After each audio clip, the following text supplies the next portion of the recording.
नमस्कार दोस्तों, मेरे चैनल में एक बार फिर से आप लोगों का स्वागत है।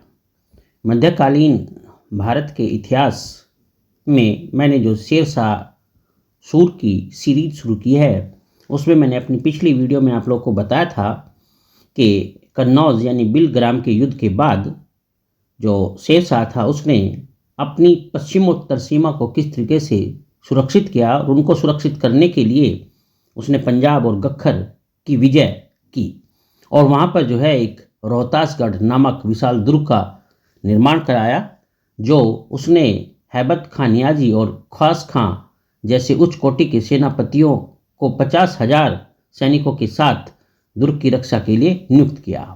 तो इस तरीके से जो शेरशाह था उसने पश्चिमोत्तर सीमा को तो सुरक्षित कर लिया था। अब इसके साथ साथ शेरशाह ने बंगाल में जो है अपने कदम बढ़ाने शुरू किए और बंगाल को अपने अधिकार में लाने की कोशिश की और उसमें वो सफल भी हुआ। तो किस तरीके से बंगाल के जो सूबेदार थे खिजर खां, उसका दमन किया गया और कैसे बंगाल को अपने अधिकार में लेकर आया शेरशाह, आज मैं उसका पूरा जो है चिट्ठा आपको सामने खोलूँगा और बहुत इंपॉर्टेंट बातें आप लोगों को बताऊँगा। आप लोग अंत तक इसको जरूर देखना।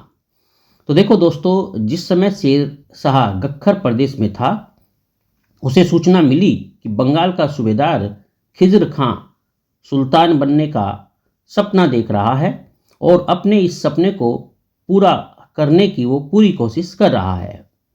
उसने बंगाल के लोगों का समर्थन प्राप्त करने के उद्देश्य से वहाँ के अंतिम सुल्तान महमूद शाह की पुत्री से विवाह भी कर लिया। तो ये सारी बातें जब बंगाल के सूबेदार से संबंधित शेरशाह को प्राप्त होती है तो शेरशाह शांत बैठने वाला नहीं था और इतना ही नहीं, वह सुल्तानों की भांति व्यवहार भी करने लगता है। यानी कि खिजर खां के बारे में बात है कि खिजर खां ने महमूद शाह की पुत्री से विवाह भी कर लिया और खुद को जो है सुल्तान की तरह पेश करना भी शुरू कर दिया। तो इस प्रकार शेरशाह ने खिजर खां के दमन के लिए जो है प्रस्थान करना जरूरी समझा और शेरशाह ने 1541 ईस्वी की जो वर्षा ऋतु थी उसमें बंगाल पहुंच गया, जिससे खिजर खां की सभी योजनाएं विफल हो गई। शेरशाह ने आदेश दिया कि खिजर खां को बेड़ियां पहनाकर बंदी गृह में भेज दिया जाए। तो ये जो शेरशाह था अपनी इस वर्षा ऋतु में जो बंगाल पहुंचकर जो खिजर खां को जो है बंदी बनाने का आदेश दे देता है। तो इससे संबंधित जो समकालीन इतिहासकार रहे अब्बास खां शरवानी, वो लिखते हैं कि शेरशाह ने उपस्थित अमीरों को संबोधित करते हुए चेतावनी दी कि जो कोई आज्ञा का उल्लंघन करेगा उसे यही दंड मिलेगा। मतलब ये जो अब्बास खां शरवानी की जो पुस्तक है उसके पेज नंबर 203 पर बात कही गई है। तो इस प्रकार से ये अब्बास खां शरवानी उस समय के जो इतिहासकार थे वो ये बातें लिखते हैं। उसने यानी शेरशाह ने बंगाल के प्रशासन का पुनर्गठन किया।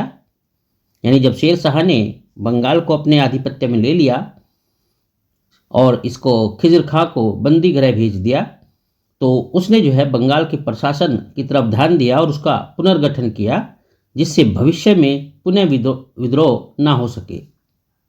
उसने बंगाल को अपने जो विश्वास पात्र अमीर थे उसमें बांट दिया और काजी फजीलत को बंगाल का अमीर नियुक्त कर दिया और फिर वहाँ से वो स्वयं जो है आगरा लौट आया।